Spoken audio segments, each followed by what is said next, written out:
As notas do Enem 2015 serão divulgadas nesta sexta-feira pelo INEP. Cada um dos 5 milhões de candidatos poderá conferir seu desempenho no site da instituição. O resultado será utilizado na disputa por vagas em universidades públicas. Já na segunda-feira, o Ministério da Educação abre a primeira edição do SISU, o Sistema de Seleção Unificada, em 2015. Bom, serão 228 mil vagas em 131 instituições públicas de ensino superior. Além das vagas do SISU, programas federais de bolsa de estudos, como o ProUni, e de financiamento, como o FIES, exigem nota mínima no Enem. Considerado por alguns professores como o Enem mais difícil, a edição 2015 foi marcada por polêmicas e avanços. Em relação ao conteúdo, a escolha do tema da redação foi elogiada por destacar a permanência da violência contra as mulheres na sociedade. Vamos ver agora os outros destaques da edição de hoje. Projeto de lei prevê a obrigatoriedade de médicos geriatras em todas as instituições que recebem idosos.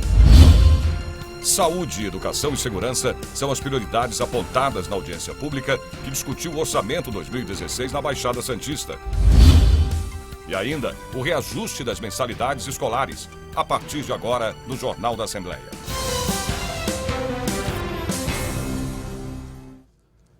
A segunda fase da FUVEST começa no domingo. Serão 3 dias de prova. Mais de 23 mil candidatos concorrem a uma vaga na Universidade de São Paulo. Eu vou conversar agora ao vivo com a repórter Priscila Silvério, que está com uma orientadora educacional e traz mais dicas para você que vai fazer, né, Priscila? Boa tarde a todos. Bom, hoje os candidatos estão de folga, dá para ver aqui nessa sala de cursinho, porque eles precisam mesmo descansar.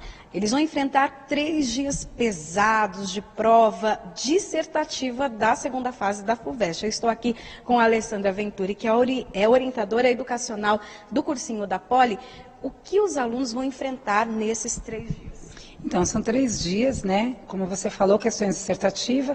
No primeiro dia, domingo, questões de português e a redação, a temível redação. Segunda-feira, conhecimentos gerais, entram todas as disciplinas, menos português. No terceiro dia, de acordo com a carreira escolhida. Lembrando que aí não entra inglês e nem português. Depois de um ano puxado, de muito estudo, agora é hora de descansar. Então, agora é hora de se preparar psicologicamente para a prova que começa no domingo. Na verdade, é uma maratona de 3 dias. Então, esse momento é preparo da estrutura psicológica para poder fazer uma excelente prova. E o que o aluno, de que maneira ele tem que se alimentar, o que ele deve trazer ou não? Eu acho que até vale a pena lembrar que quem ainda não conheceu o local da prova, que vá até amanhã conhecer o local da prova, para saber onde vai colocar o carro, se vai de transporte público, quanto tempo tem que sair antes. Lembrando que, de acordo com o horário de Brasília, a entrada do portão vai ser a partir da 12h30, fecha 1 hora e eles têm essa meia hora para poder entrar. Então é importante dormir mais cedo. No sábado, dormir mais cedo, fazer uma boa noite de descanso, se alimentar adequadamente. Se quiser, pode fazer uma caminhada. Pensar nos estudos? Não, nem pensar. Mas se quiser fazer uma boa leitura de um livro, isso ajuda. Porque lembrando que as questões são dissertativas, então isso ajuda no repertório. Mas no domingo, né, o primeiro dia da prova, é importante chegar uns 10 minutinhos antes do portão abrir. Entrou, se apropria do lugar onde você vai fazer a prova. E lembrando, um detalhe muito importante, vai ver onde é o banheiro. Porque às vezes, no momento onde você tem que sair para ir ao banheiro, se você não conhecer o prédio onde você vai fazer a prova, você às vezes pode se perder. E se você se perder, entra a questão do nervosismo. E mais do que isso, você pode perder tempo. Então isso é importante. Ok, muito obrigada. Daqui a pouquinho a gente volta com mais informações e não esqueça da sua garrafinha de água. Pode trazer, colocar do lado da cadeira onde você vai fazer sua prova, porque com esse calor todo vai ser muito necessário. Sérgio. Obrigado, Priscila. É importante, né, a orientação da orientadora, aquelas dicas dela aí, é não chegar atrasado, pelo menos 10 minutos antes de abrirem os portões, né? Levantamento da Organização Mundial da Saúde aponta que em 2015 o Brasil registrou uma população de 23 milhões de idosos. Brasileiros que precisam muito de atenção e de cuidados especiais. Projeto de lei que tramita aqui no Parlamento Paulista prevê a obrigatoriedade de médicos geriatras e gerontólogos, né, que são fisioterapeutas e psicólogos em todas as instituições públicas ou privadas que acolham esses idosos. Veja aí. É nesse clima que os idosos vivem na casa de apoio. Aqui é uma família. Eles consideram nós como uma família. É aqui que eles moram. São companheiros, fazem as refeições e recebem os cuidados diários. A gente divide os idosos em dependência funcional, que é o quanto eles dependem dos funcionários e da família para poder viver. Então, os idosos que têm uma funcionalidade boa, que andam, que têm uma cognição, uma memória boa, que conversam, têm uma interação social, nesses a gente tem que fazer uma prevenção para evitar deles perderem essa funcionalidade. Agora, os idosos que já estão acamados, a gente tem que prevenir as consequências de ter essa síndrome que a gente chama de imobilismo. Mas não são todos os asilos e casas de idosos que têm esse cuidado. O deputado Cezinha de Madureira, do Democratas, é autor do projeto de lei 1429 de 2015. O PL torna obrigatório o acompanhamento médico nas especialidades de geriatria e gerontologia nos asilos e instituições similares, públicos ou privadas, de longa permanência para idosos. O idoso precisa de consultas constantes. Tem alguns idosos que precisam de consultas mensais, outros a cada 3 meses. A gente vai sentindo e tateando de acordo com cada caso. Uma mudança que pode fazer toda a diferença, já que os idosos precisam de cuidados especiais. A gente faz avaliações das intercorrências que acabam sendo bem comuns numa instituição, assim como uma queda, um quadro infeccioso. Além disso, a gente faz algumas avaliações rotineiras para avaliar as medicações, exames laboratoriais que têm que ser solicitados, o exame físico. Faz parte do profissional de saúde numa instituição é exatamente isso, prevenir os riscos que o paciente institucionalizado tem. Cuidados que dão mais segurança também para o próprio estabelecimento. Mais segurança com as geriatras aqui todos os dias. A gente se sente mais à vontade, tem alguma coisinha, a gente pergunta, tem ela, tem a outra, também que vem. Eu me sinto bem. Se a gente tem alguma coisa, tem alguém, né, para socorrer. Porque se a gente tá na casa da gente, precisa pegar, trocar, pôr no carro, leva lá, até chegar lá, né? Tem um médico à disposição. Qualquer coisa, qualquer problema, ele ajuda, resolve. Então a gente se sente segura com isso, né? Outro ponto positivo é o estreitamento da relação médico-paciente.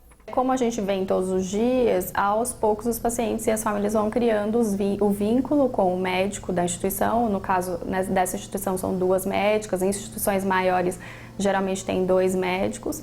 E a gente vai criando esse vínculo e fica muito mais fácil de tratar o paciente. Muitas vezes a gente sente que o paciente ele precisa muito mais de uma atenção, precisa não é tanto do médico em si, mas de outro cuidado.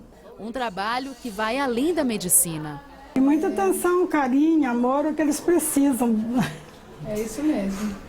Mais do que o médico, mais precisa de tudo isso, né? Tudo isso. Saber agora da previsão do tempo para o fim de semana. São Paulo com céu nublado, possibilidade de chuva. A máxima prevista chega aos 30 graus. Campinas, tempo encoberto, temporais no decorrer do dia. A máxima também deve chegar aos 30 graus. São José dos Campos, o final de semana será de calor com chuva, máxima de 30 graus. Sorocaba terá tempo estável com aberturas de sol. Temperatura alcança aí os 30 graus. Em Ribeirão Preto, o final de semana deve ser nublado com chuvas ocasionais. Os termômetros deverão marcar até 29 graus. Você vai ver a seguir as mensalidades escolares e também como se proteger dos reajustes abusivos. Veja em instantes.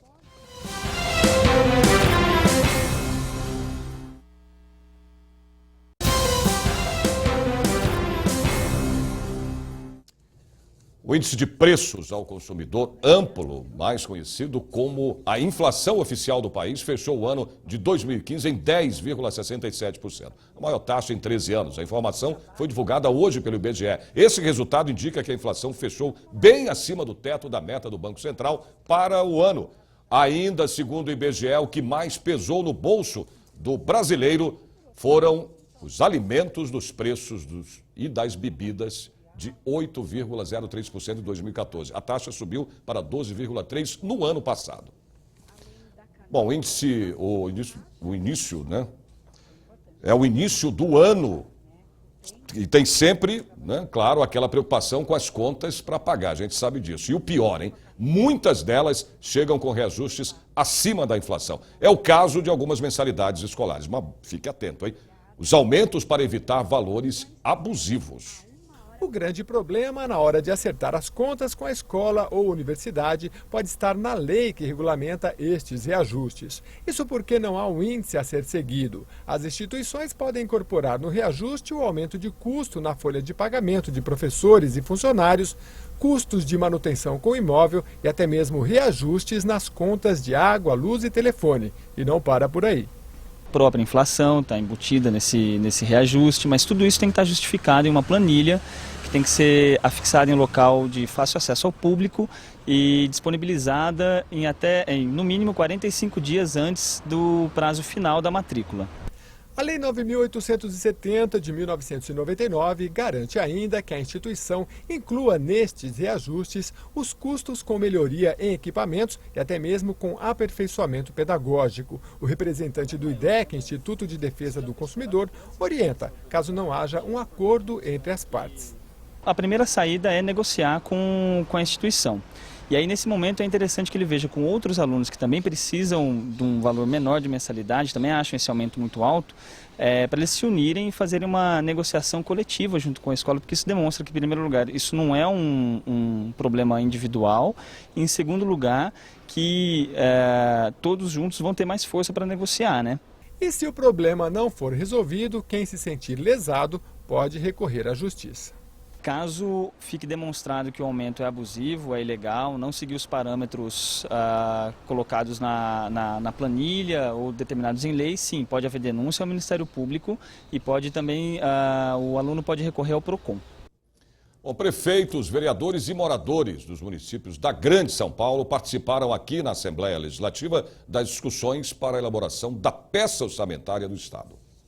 Com forte presença de entidades ligadas ao funcionalismo público, a 4ª audiência do Orçamento 2016, realizada no Auditório Franco Montoro, foi presidida pelo deputado Mauro Bragato, do PSDB. As audiências públicas é o único momento que a população, as entidades, a sociedade civil tem de participar e de opinar. O servidor público, ele está sendo desvalorizado cada vez mais, né? A LDO tem que dar... A Lei de Diretriz Orçamentária tem que dar um caminho, uma diretriz. E ela não deu nenhuma diretriz do servidor público. Aí a atitude dos nossos servidores que lutam de forma justa, de forma ordeira, de forma organizada, para que as suas reivindicações, que são justas, sejam atendidas. A minha cidade, Guarulhos, ela está muito mal financeiramente, infelizmente, né? Nós hoje devemos 2,5 bilhões de reais, aproximadamente, para a Sabesp.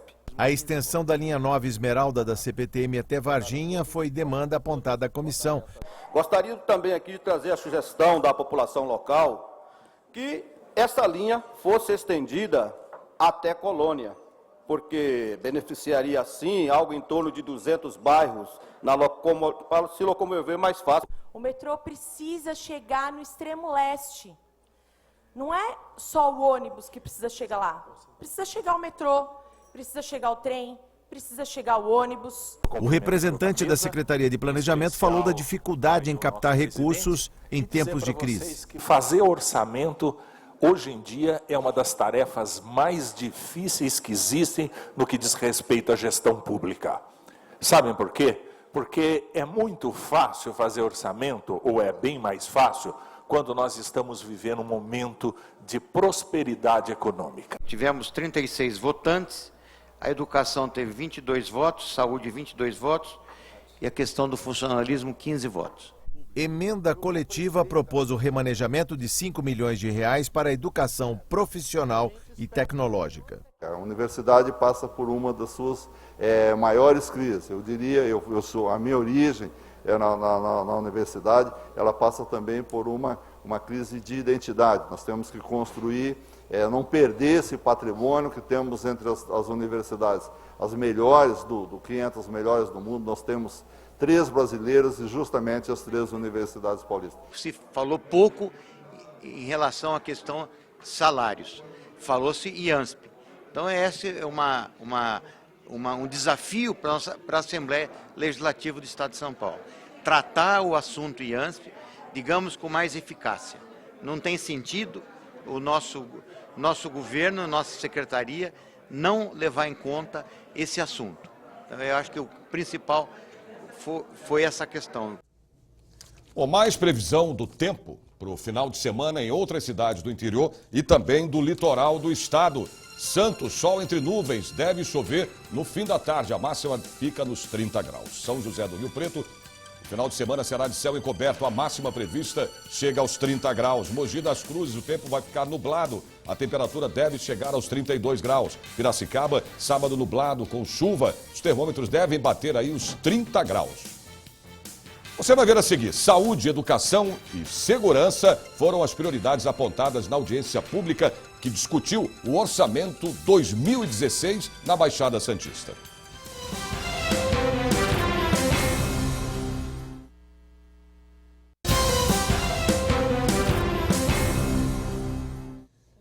E na Baixada Santista, saúde, educação e segurança foram as prioridades apontadas na audiência pública que discutiu o orçamento 2016. A região metropolitana da Baixada Santista, que reúne as cidades de Bertioga, Cubatão, Guarujá, Itanhaém, Mongaguá, Peruíbe, Praia Grande, Santos e São Vicente, debateu o orçamento do Estado em audiência presidida pelo deputado Paulo Correia Júnior, do PEN. Preocupado com os cortes no orçamento, o deputado Barba, do PT, expôs os problemas de mobilidade e saúde. Aquilo que é fundamental: educação, saúde, cultura, investimento, segurança pública, são serviços básicos de ser investido. Portanto, essas audiências são importantes, porque nessa audiência aqui pode ser uma emenda de até 5 milhões de reais. E eu desejo muito sucesso dessa comissão, né, que percorrerá várias regiões do estado de São Paulo, levando essa esperança, essa possibilidade de as cidades serem contempladas com recursos. O turismo deve ser a alavanca do progresso na região, defendeu o deputado Caio França, do PSB. Cada vez mais, num dia comum também, a população de São Paulo acaba vindo para a Baixada Santista e se instalando aqui. Alguns problemas como a crise hídrica fizeram com que isso se acentuasse ainda mais. Então é importante que essa questão também possa ser aprimorada, que a nossa região é uma região que precisa ser tratada de maneira diferente. Mas a questão da segurança pública hoje, eu diria que talvez seja a principal questão mais importante aqui, que mais tem deixado as pessoas aqui da Baixada Santista aflitas. A gente tem um efetivo da Polícia Militar aqui que está defasado há muitos anos, entre outras coisas, com relação aos distritos policiais também, a Polícia Civil. Não há o que se discutir mais no aspecto do interesse entre municípios. É fundamental que ações que integrem esses municípios, e nós temos aqui no estado hoje, norte, sul, leste, oeste, quatro regiões metropolitanas, a grande São Paulo, naturalmente, a mais antiga, mas nós temos Campinas e Santos, já com desenvolvimento bastante grande. É um passo importantíssimo para que a gente possa alcançar novos tempos. Tem que ter verba para a educação, gente, para a gente poder recuperar. Então, eu venho aqui pedir encarecidamente para a Praia Grande nesse sentido. Aumentar o efetivo da Polícia Militar e da Polícia Civil, aumentar a reforma das escolas estaduais. Cortaram verba do papel higiênico, não tem papel higiênico, não tem pessoa para limpar. O prefeito Mourão falou que não vai mais cortar o grama da escola estadual, porque isso é competência do Estado. Então está na hora da gente pensar assim, não adianta a gente jogar a culpa do Estado, da União ou do município. Quem sofre é o povo. Nós, em Santos, já somos o berço da saúde metropolitana. Nós aqui recebemos da ordem de mais de 40% das pessoas atendidas, não só em alta complexidade, mas na porta de entrada, pessoas das mais diversas regiões, desde a Baixada Santista ao Vale do Ribeira. Ou seja, isso quer dizer que mais um hospital, sem dúvida alguma, servirá à região. Servidores públicos também apontaram demandas à comissão. Nós queremos pedir a essa mesa que colabore conosco para que 3,3% da arrecadação da cota parte do ICMS seja aplicado na educação. Isso já vai ser de grande ajuda. Os vereadores trouxeram contribuições ao orçamento. O meu apelo era para que, através daqui hoje, saia uma reivindicação para o governo do Estado, para que veja com carinho a questão da saúde no orçamento de 2016 para o município de Cubatão. As prioridades apontadas para a região metropolitana da Baixada foram saúde, educação e segurança pública. Vou pessoalmente fazer a reivindicação na Comissão de Finanças e Orçamento e Planejamento do Estado. Peço a ajuda do meu companheiro, deputado Barba, que faz parte comigo, é membro efetivo da comissão, para que possamos expandir para os outros municípios. Para reforço do SUS e de entidades filantrópicas, foram destinados R$ 5 milhões no orçamento 2016. Bom, se você é um dos 23 mil candidatos que concorrem a uma vaga da FUVEST, fique atento, hein? Eu vou conversar mais uma vez com a repórter Priscila Silvério, que nos traz dicas para que a sua prova ocorra com tranquilidade e sem atropelos. Não é isso, Priscila? Sérgio, agora algumas dicas para o candidato. Bom, você pode levar apontador, borracha, lápis e a caneta é essencial, porque toda a prova é feita à caneta nas cores azul e preta, caneta esferográfica. Alessandra, mais alguma coisa que o candidato pode levar para a sala durante a prova? Sim, a régua e o compasso também é possível levar. Lembrando que a prova de habilidade específica, ela tem que ir de acordo com a carreira. Então é importante dar uma olhada no manual e aí ele já se organizar. O que levar para comer ou beber? Esse ponto é importante. Nos 3 dias, é importante que ele leve uma garrafinha de água, né? Nada de suco, porque isso pode esquentar, não pode ser legal. É importante, garrafinha de água e uma barrinha de cereal. Lembrando que o chocolate, para muitos, é interessante. Mas se estiver quente, pode derreter. E, por outro lado, às vezes, quem sofre de enxaqueca, o chocolate ele não é tão positivo assim. Então, uma barrinha de cereal ele já ajuda. Quais situações essa prova pode ser anulada e o candidato, então, não concorrer mais à vaga da FUVEST? Bom, o famoso celular, né? Porque os candidatos gostam de entrar com o celular. Então, o celular desligado, em hipótese alguma, ligar o celular durante a prova. Isso é um dos pontos importantes. Ok, muito obrigada. Lembrando que os portões serão abertos ao 12h30 e fechados pontualmente à 1h da tarde. Chegou depois, não entra e não adianta chorar. Documento com foto, que pode ser o RG ou a carteira de trabalho. A carteirinha de estudante não será aceita. Então, atenção a essas dicas e boa prova. Obrigado, Priscila, pelas suas informações. Bom, fechou o portão, esquece, né? É isso aí. Vamos à previsão do tempo para amanhã em mais cidades do interior do estado.